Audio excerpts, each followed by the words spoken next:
Hey everyone, welcome. If you're just joining, this is the public protocol meeting that we have every month at the second Thursday of the month, same time, 8 o'clock Pacific. And yeah, today we're going to be talking about increasing the gas potentially on a single function call. In addition to the regular status update and kind of what protocols actively working on. So yeah, go ahead and do some introductions and we can go ahead and get started with the presentation. Bowen, would you like to introduce yourself? Yeah, hi everyone, I'm Bowen. Probably everyone already know me by this point, but yeah, I lead protocol research and development at Pagoda. Yeah, Michael, do you want to introduce yourself as well? Sure. Hi everyone, I'm Michael. I work at Aurora, which hopefully most of you are aware at this point is the EVM compatibility layer on NEAR. Okay. Awesome. Sure. Okay, Josh, I'll go ahead and share my go ahead. Screen and get started. Cool. Yeah. And as we're doing the presentation, and at any time you have any questions, please feel free to ask them. There's a little Q&A button at the bottom. Just go ahead and click on a question and just fire them off as they come up, and we'll answer them at points in the presentation where we think that it's the most appropriate. So go ahead. Okay. Cool.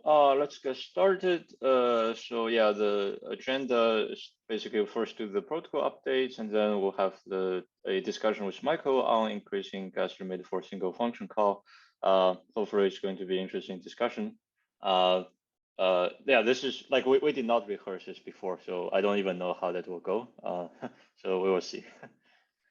Okay, so just want to kind of give everyone an update on what's coming next. So the 1.26 release is going to mainnet next Wednesday, I think.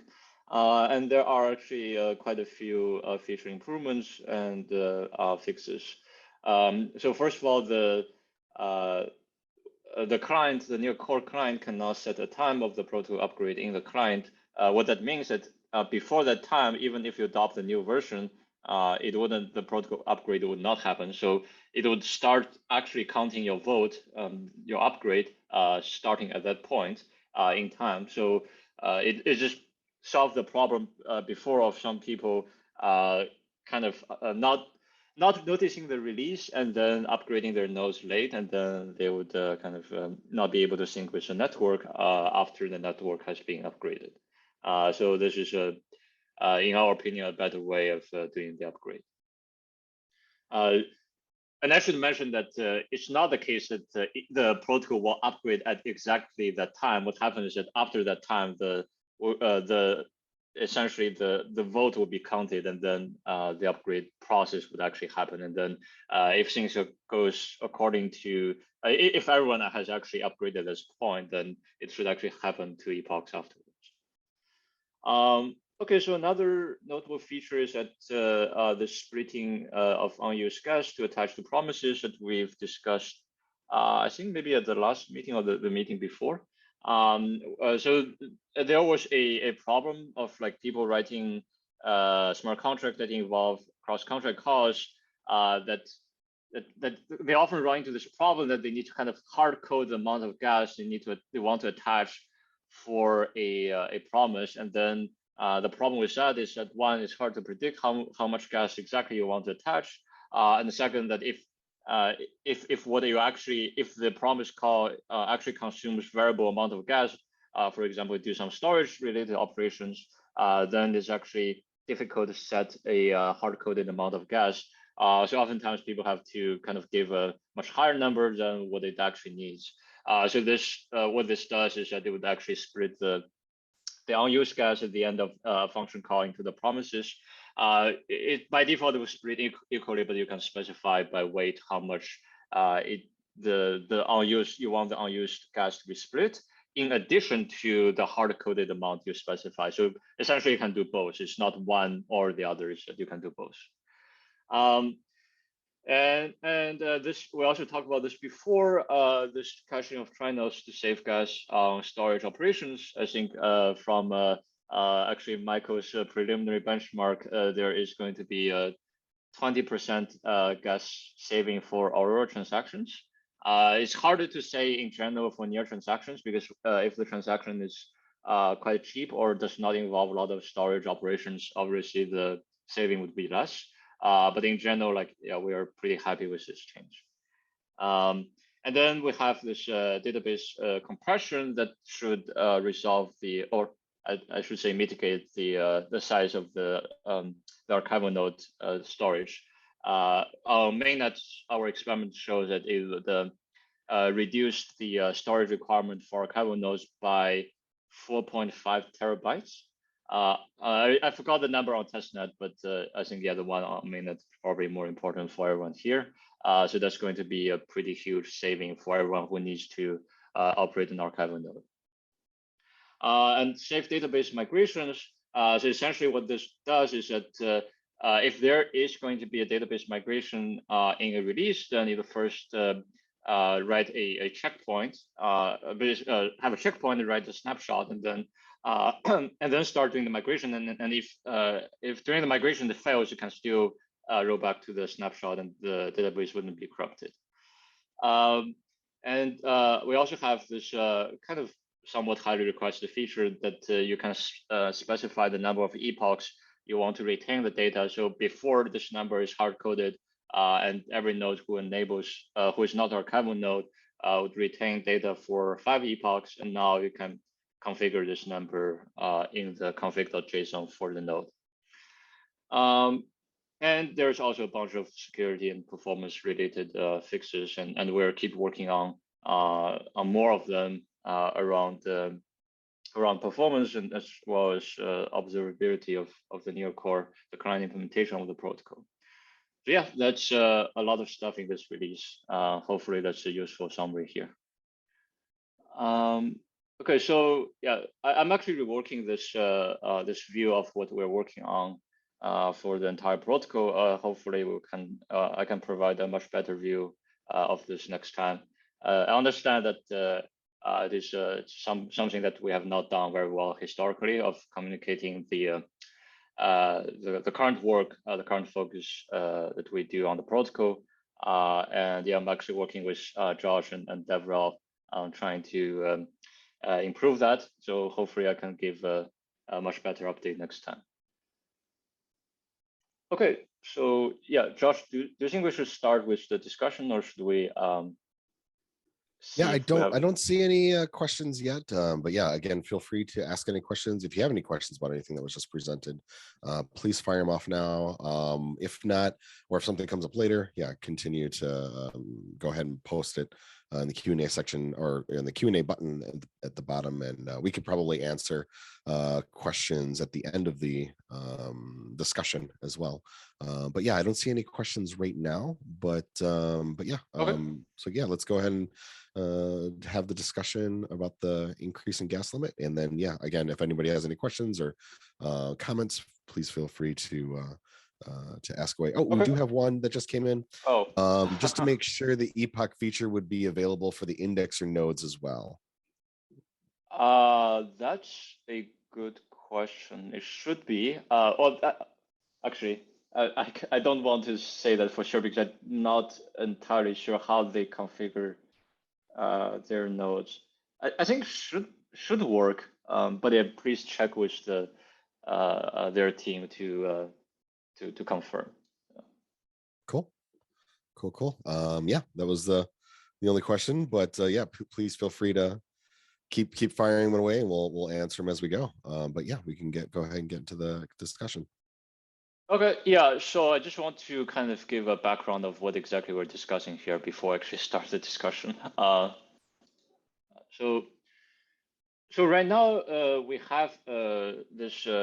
There's essentially like 2 gas limits that we have on near. So one is this chunk level gas limit, and it's set to 1,000 teragas. This is essentially measures the amount of compute that can be done in one chunk, or essentially in one shard at every block. But there is also a separate limit for a single function call action, meaning that if you call a smart contract, there is a separate limit on how much gas you can consume in that function call. And that limit right now is 300 teragas. It used to be 200 teragas before, and we actually increased that to 300 teragas. So there is, as you can see, there's a difference between this number and the per chunk gas limit, and the difference is actually pretty large. So the problem with that is that now we have seen more and more, well, at least a non-zero amount of expensive transactions is actually running out of the gas limit of the function call, the single function call gas limit of 300 teragas. But my understanding is that if, let's say in the extreme case, we actually have those two numbers being equal, basically for a single function call, you can attach 1,000 teragas, then I believe those transactions would have been fine. So this essentially blocks some use cases, maybe especially for Aurora. I think Michael can talk more about that.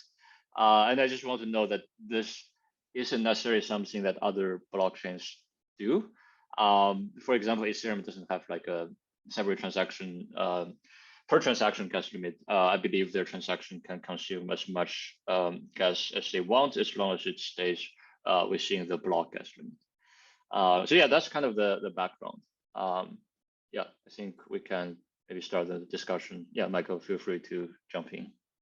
Yeah, so that last point is sort of the big one when we're talking about Aurora, because when people are moving their dApps over from Ethereum to Aurora, they essentially just want to port everything directly as is. And on Ethereum, because the block gas limit is quite high, people sort of assume that occasionally doing a really big transaction is fine. And this ends up happening for example, rare events, right? Think about if you're a DeFi lending platform and a position ends up getting liquidated, that liquidation transaction can use up a whole lot of gas because it's effectively like a loop over all of their assets and doing some operations on those. And loops are like sort of notoriously expensive on Ethereum. So when you're just porting your logic one for one, it's fairly common that these rare transactions, these rare events end up being too big to fit in the 300 teragas limit. So what we've been doing at Aurora, and this is still something that we'll continue doing regardless of the outcome of this discussion, is improving the efficiency of the Aurora smart contract in its execution of EVM bytecode, so that effectively you're getting more EVM gas per near gas than we were before, and we've made like leaps and bounds in this regard. So we have gotten to the point where 90%, 95% of transactions on Aurora do fit in that 300 teragas limit, and of course the upcoming storage cache upgrade will also help with that. But again, we still have these sort of like long tail rare cases where I just don't think it's reasonable that we'll get them fitting in 300 teragas. But fitting in 1,000 teragas does feel reasonable. We've done some kind of back of the envelope style estimations on things, and it seems like you should be able to fit a full Ethereum block into a full near chunk if you're just trying to line up, say, the amount of computational work that's done in both. Mm-hmm.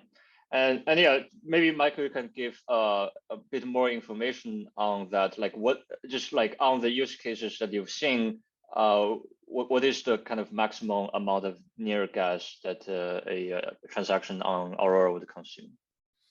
So we try to, whenever we see out of gas error in the wild, capture it and measure it in a local environment that has no limits, so that we can see what the maximum is.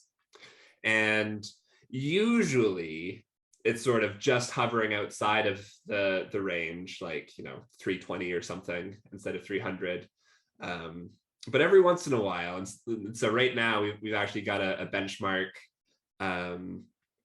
as part of the Aurora code base that currently uses, I think, 720 teragas, and this was a transaction from a game. It was some kind of like bookkeeping XP reward claiming something or other. I didn't exactly follow the details of what exactly it was, but the point is it's very similar to this liquidation use case that I was just talking about, where it's an occasional event that just does a whole bunch of bookkeeping on a bunch of resources, and so it ends up using a lot of gas, but again is an event that doesn't happen that often. So yeah, liquidation is the other big example. I don't think we have any liquidation benchmarks currently, but I've sort of seen around 400, 500 teragas for those events when I've profiled them in the past. And then the other big one that doesn't exactly fall into this category of rare event, but I think is still currently outside of the 300 teragas is flash loans, because flash loans are kind of a similar idea where you end up doing a whole bunch of work,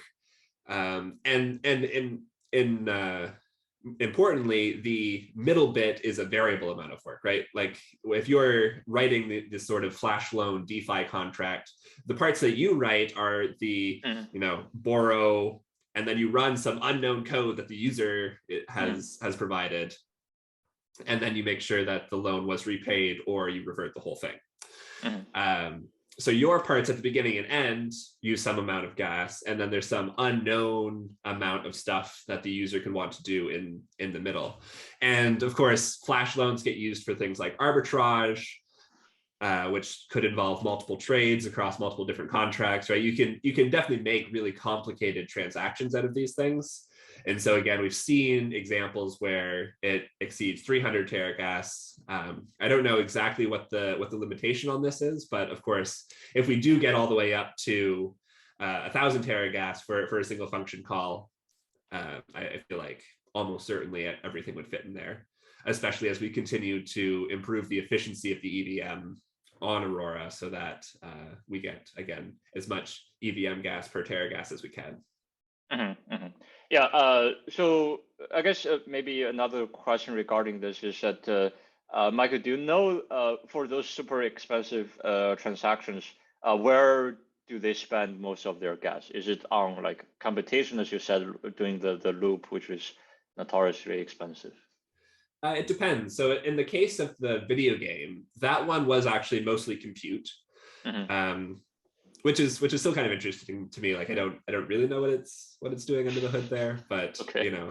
I assume it's not doing anything more than like adding and subtracting some numbers. So the fact that it uses so much gas is a little bit crazy.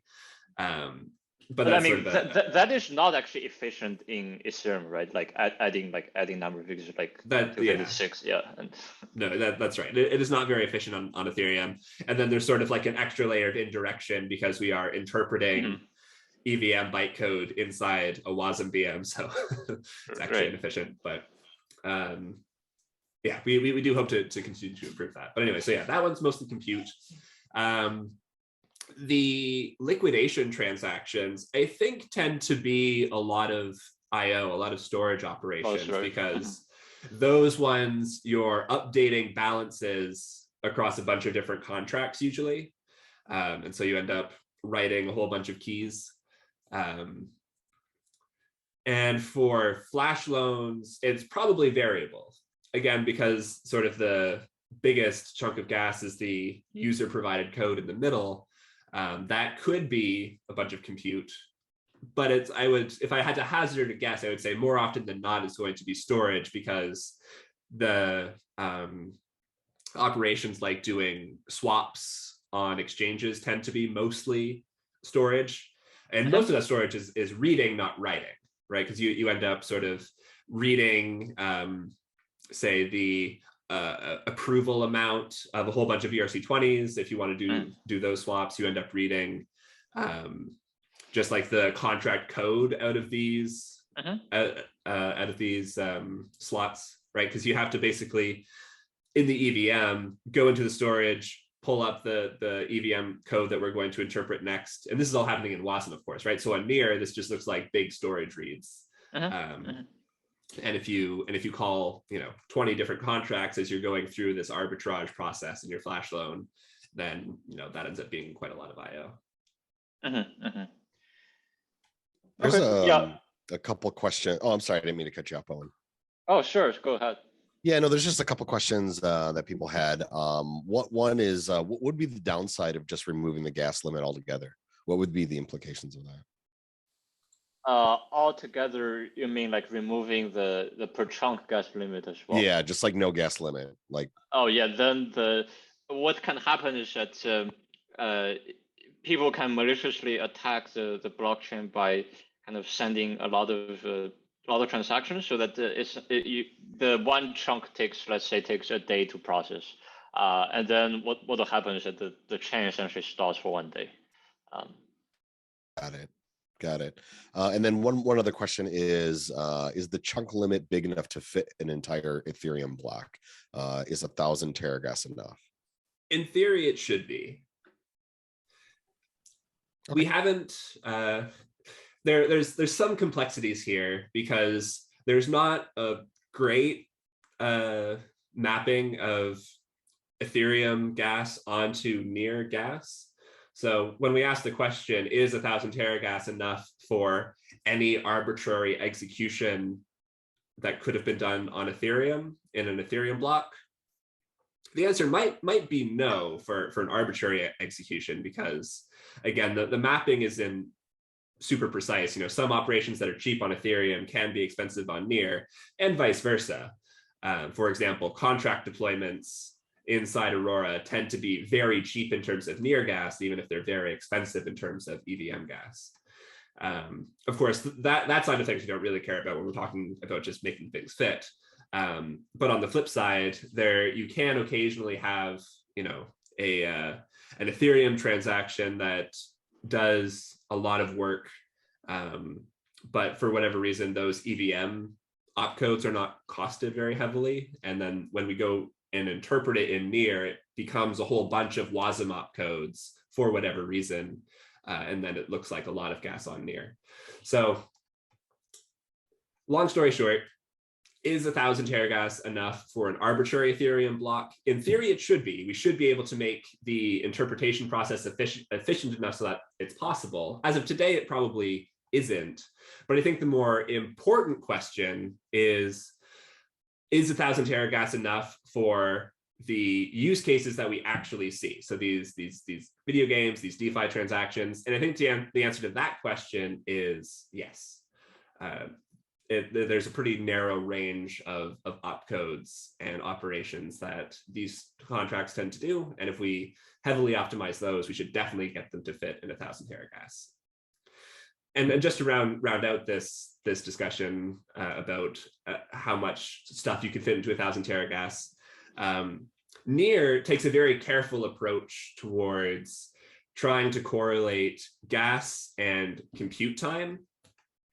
And this is related to what Bowen was saying about making sure that the block time can stay consistent around 1 second, right? So 1,000 teragas is around 1 second of wall clock compute time under assumptions around, you know, certain hardware requirements on your node. So what this means is basically, can you compute a whole Ethereum block in 1 second? That's sort of like what the question comes down to. And for any benchmark I've ever read about Ethereum, the answer to that question is definitely yes. If you were just on a bare metal Ethereum node, you can always compute all of the transactions, even in a full Ethereum block, within 1 second. So hypothetically, that means we should be able to do it on Near as well. It's just a question of how efficiently we can do that interpretation inside WASM. Yeah, I mean, that two-layer virtualization definitely has non-zero overhead.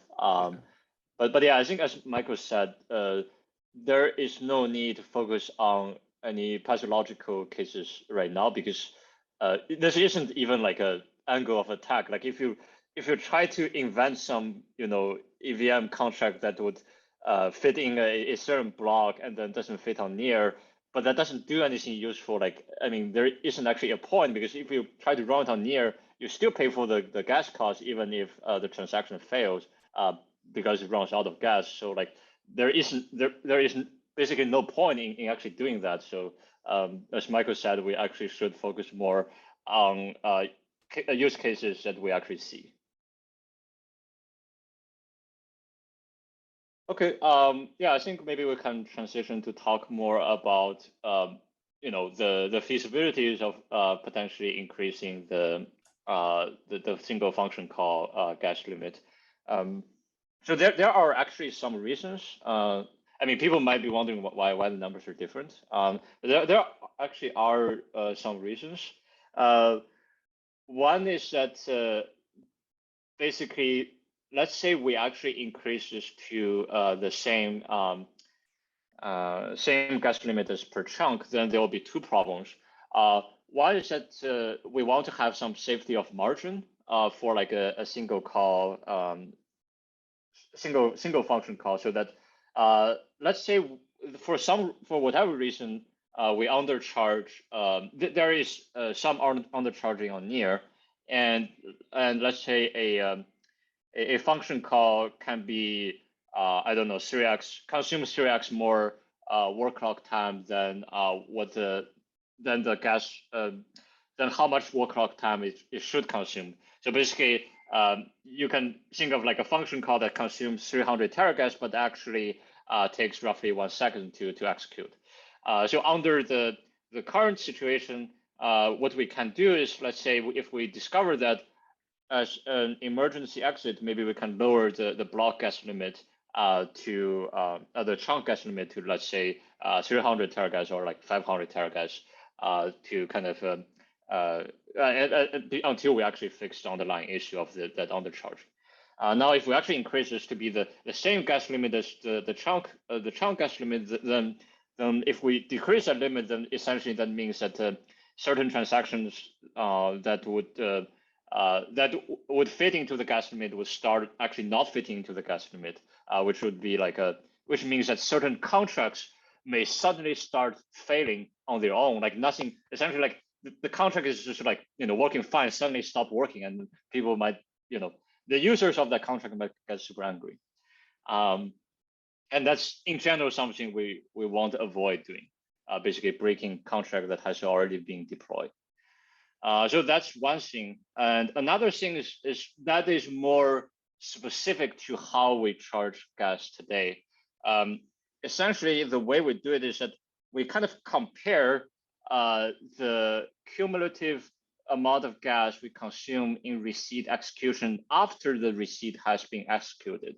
So what that means is that in theory today, you actually can consume a maximum of 1,300 teragas in one chunk's execution, despite the limit being 1,000 teragas. Because let's say your last receipt after reaching the limit is actually 300 teragas, and somehow all the receipt before accumulated 999 teragas, then we're still going to execute that last receipt because we don't actually know how much gas it would consume before we execute it. We only know that it can consume a maximum of 300. So you may end up consuming 1,299 teragas.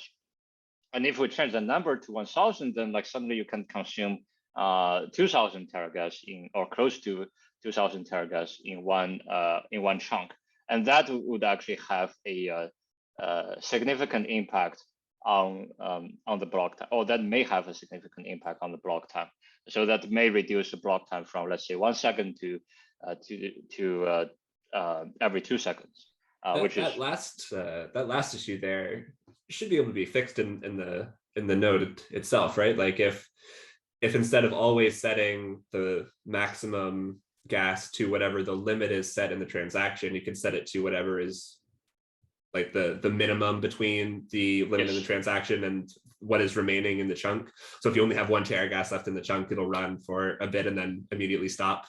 It's like non-trivial logic, of course, because you have to distinguish between a case of, oh, it ran out of gas because it hit the transaction limit versus it ran out of gas because the chunk was full. So we got to, try it again next time. But I do think that sounds surmountable anyways.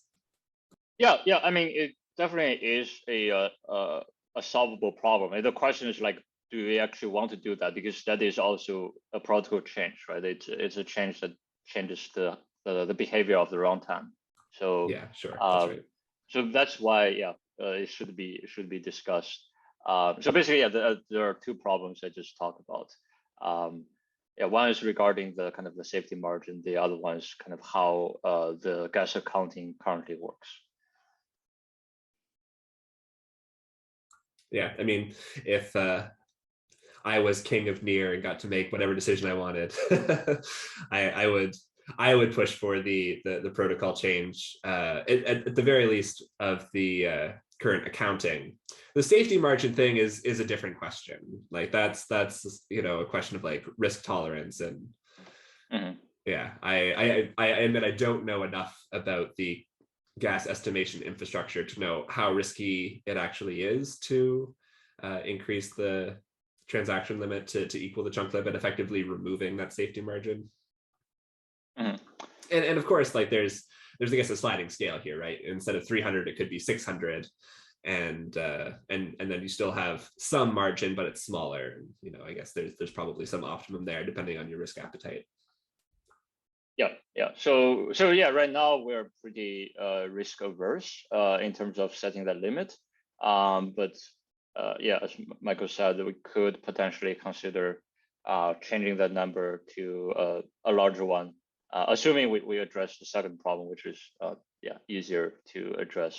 Yeah. So the I think one of the reasons why we're being quite careful here is that we've seen in the past that there are certain inaccuracies in our estimate, and sometimes we were able to construct pathological cases that actually consumes much more work clock time than it actually should, and that's why we have been pretty kind of careful with this, and don't really want to increase the limit drastically. But yeah, I think that's, there's still a pretty wide band between 300 teragas and 1000 teragas. So yeah, I think potentially some compromise could be made. And yeah, for example, Michael, like let's say hypothetically we increase this to 500 teragas. Or rather, from your perspective, what is a number that would make the most sense for, or I guess I guess optimal is not the best word. Maybe the most, it's like Pareto optimal, like way of doing this. Yeah, what do you think? I mean, all else aside, sort of ignoring the potential of misestimating costs or being able to construct these pathological cases, higher is better, right? Like there will always be another use case is sort of what we found so far, especially as we've been doing these optimizations. Like our experience has sort of been like, okay, we've over the past 4 months or whatever, we've increased the amount of Ethereum gas that can fit in a near transaction by, I think, almost an order of magnitude. So, initially people were like, oh yeah, we'll be happy with a 20% increase, or we'll be happy with a 30% increase. But then, that sort of is the rhetoric we keep hearing. So, here we are 10x later, and it's like, well, we'd be happy with another 20% increase. We're like, okay, we'll keep doing our best here. But so, I mean, from that perspective, I feel like there is no optimum. It's just always higher is better. From the perspective of, what have we seen so far? I think that like 720, 750 teragas is the highest like real use case I've seen. Again, and actually presumably that would actually be lower if after this release, after the 1.26 release, right? Correct. Yes. Yeah. Yes, that's right. That will be lower after the storage caching improvement. And that's the other thing, right? Is it's not just about the limit; it's about the efficiency. Right. And so even on our end, we want to always be improving the efficiency so we can be fitting more Ethereum gas in each teragas. So, I mean, I think at the end of the day, we are happy to accept whatever limit you guys want to give. Like if you want to just go up to 400, you know, awesome. We love it. That's great. If you want to go all the way up to 1,000, you know, wow, we are overjoyed, you know, can't believe it. Yeah, there will, I believe, always be another use case that someone comes to us and says, oh, you know, this doesn't quite work on Aurora. So there will always be more work to do on our end. Well, I mean, Michael, this isn't like a decision we should be making single-handedly, or like more generally, like the protocol should not be in the hands of like a single team or a single entity, right? That's why we're having this discussion. I think if there is sufficient amount of people voting for it, or like people thinking that this is a good idea, then yeah, we should actually seriously consider changing this, because I think we should always do what is the best for the community, and to support as many use cases as we possibly can, while maintaining the safety and the security of the protocol. Yeah, 100% agree with that. And also, I think another aspect of this is like, we don't have to go like all the way at once, right? Like, because if you increase it by some amount, you can always increase it a bit further if later down the road we have more confidence in our estimation of the gas costs. And yeah, absolutely. Yeah. Okay, so I think maybe someone from Aurora can submit an EP pull request to propose some number, and then we can have a discussion there on how exactly we want that number to be, and also the implementation as well. Yeah, cool. That sounds good. I guess another question for you, Bowen, is do you know of other projects that are hitting the gas limit and would like to see it higher?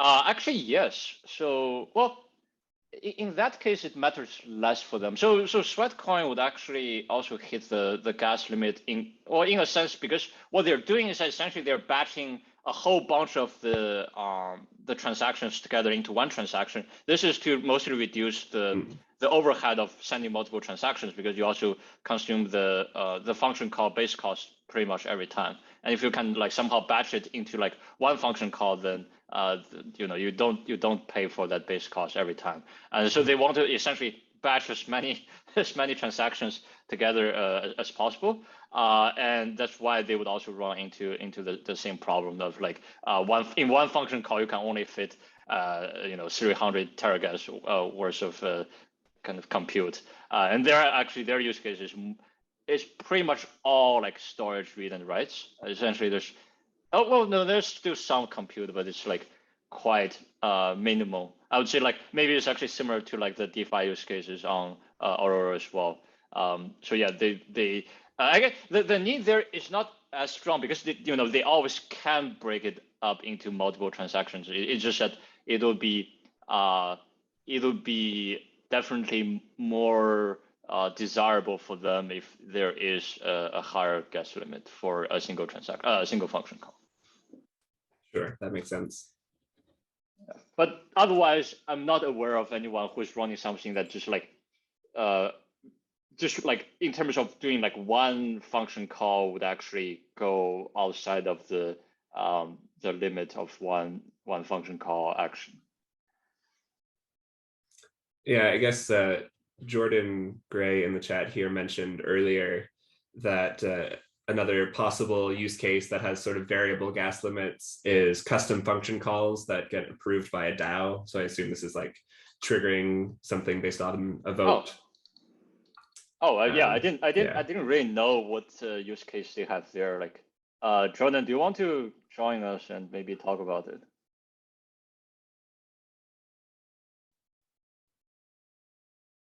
Josh, can we?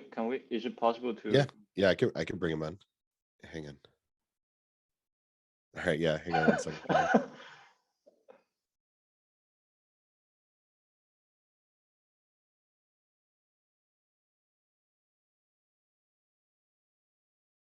All right, should ask you to rejoin as a panelist. There you go. Hey, Jordan. Hey, thanks for having me up. Yeah, so the DAO use case is that people will put together a string of transactions and then propose that to a DAO. And predicting the gas for that can be especially difficult. So a lot of times they'll try just like throwing 300 teragrass gas at it and just guessing. So that's where we see the gas limits being hit a lot. Oh, interesting. So they actually hit the gas limit in practice. So Yeah. What do they actually do? What the calls are? Yeah. Sometimes it'll be things like creating a mint-based store or minting an NFT, Okay. buying an NFT, things like that. Okay. The transactions themselves, I don't think they're too gas heavy, but it's just like Okay. figuring out the gas ahead of time and predicting it is the hard part. Oh, so you're saying they're trying to do multiple calls in the same function. Yes. They do it like oh, okay. I see. I mean, that seems to be a separate problem. It should be mitigated by the feature we have in this release, where it will actually split the unused gas equally, or I mean, you can specify the weight to all the promises that you create in that function call, so that you don't run kind of out of the hard coded gas number you put there, or like, I mean, if you think it's best to equally split them, then you can even omit the hard coded gas number, and they would actually just automatically split the rest of the gas equally to each promise. So cool. Yeah. Yeah, looking forward to it. Thanks for the explanation.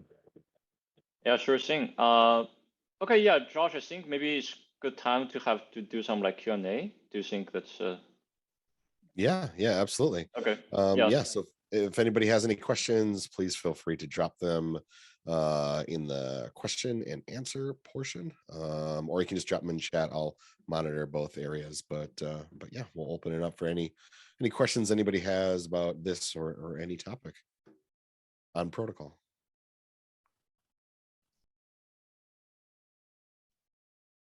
Yeah, also, I think if people have questions about Aurora, presumably Michael can also answer them.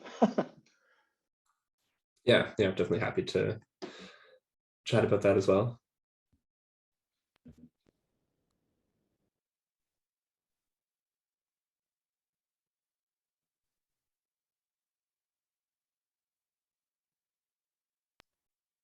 Not a lot of questions. People are a little shy today.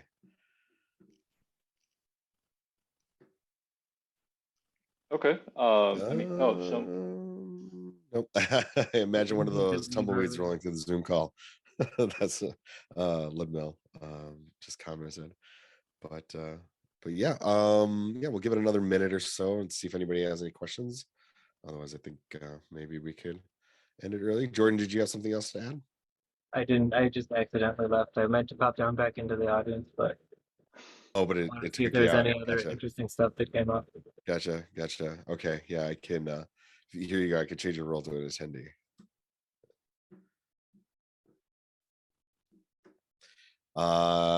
Cool. I got one question. Would Aurora support other VMs in the future? That's an interesting question. That's not something that is on our roadmap. We've been focusing pretty exclusively on Ethereum. I know that there has been work. So Aurora, of course, is not just the EVM engine. There's also the Rainbow Bridge under the Aurora banner. And I know that there has been work on a Binance Smart Chain bridge as well. So hypothetically, Aurora could start by expanding, its bridges to other networks, and then we could, in theory, I guess, think about doing like a native port of their virtual machine, whatever that happens to be as well. Do you have a particular request for a virtual machine you'd like to see? No guarantees about whether or not we do it. Just curious about what you're thinking. Yeah, let us know. Let us know what you're thinking. Polkadot, maybe. Yeah. But Polkadot doesn't have a runtime on their own, right? Like the actual stuff happens in the parachains. Yeah, that was my understanding as well. And that the parachain runtimes are like They can implement themselves. Yeah. Yeah, exactly. Yeah, They're not standardized. Yeah, and then the whole thing it's so basically essentially as long as it's WASM based, it's okay. Like they essentially all their validator would just be able to run some WASM code, and then that's just how they execute the runtime or the transactions from parachains. Jordan commented octopus for substrate, dApps chains. Wait, I'm a bit confused on what is that a comment or like a question or like It what? says octopus for substrate dApps / chains, right? Oh, it's a comment. It's yeah. Okay. Technically not a blockchain. IOTA is going strong on WASM assembly network. Yeah, I mean, I guess short answer is Aurora is open to considering other VMs if there is, suitable interest in having that happen. And of course, if if someone is interested in just like kickstarting that themselves, starting a private project and then gathering a little bit of momentum in the community, of course, like Aurora can always provide some resources for it, even if it's not officially funded by Aurora. Potentially, like we are always trying our best to be a good near community and ecosystem contributor. So we just want to see the ecosystem growing in general. Gotcha. Jordan clarified. He said we meant to say was that you can actually run Polkadot dApps on Near using Octopus network.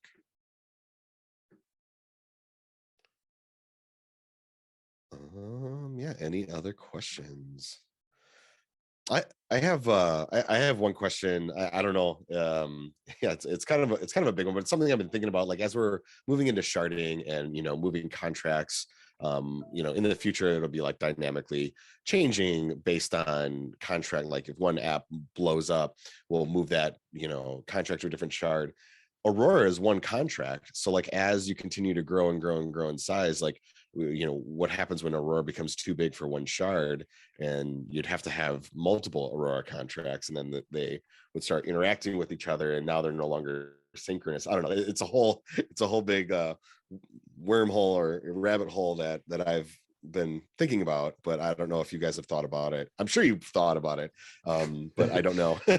Yeah, no, you totally nailed it. That's like, that is exactly the sort of thought process that we've gone through as well. And getting, the asynchronous, basically simulating a synchronous environment in an asynchronous one is not super easy. So our current feeling on the matter is we probably will not go down that route, and instead probably, at least to start with, have independent Aurora shards where they don't talk to each other, or at least they don't talk to each other very much.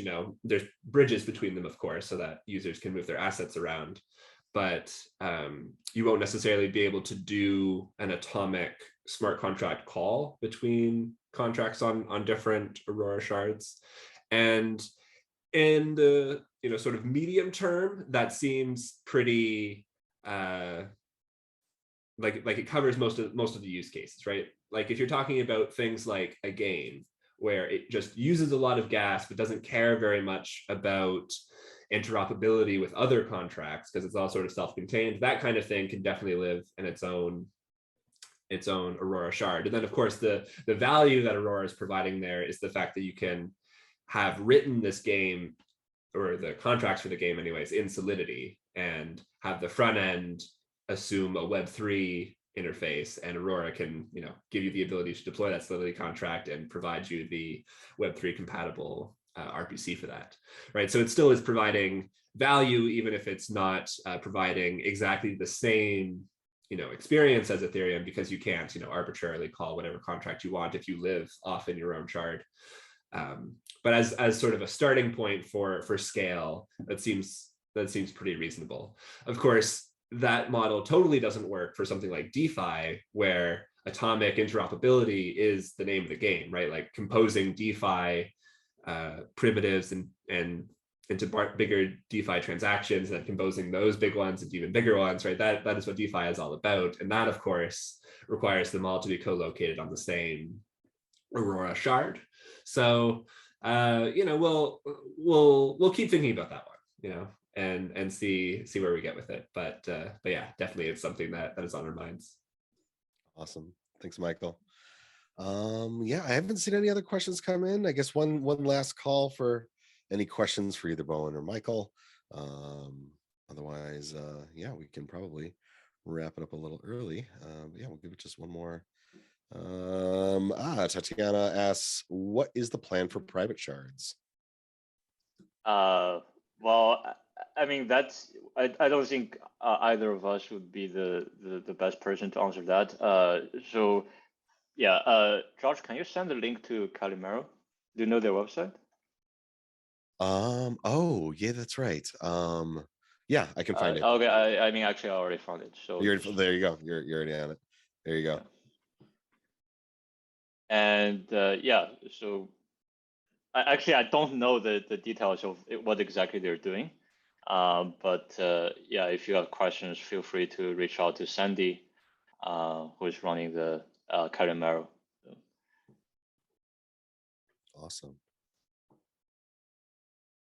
Cool. Any other questions? Another last call.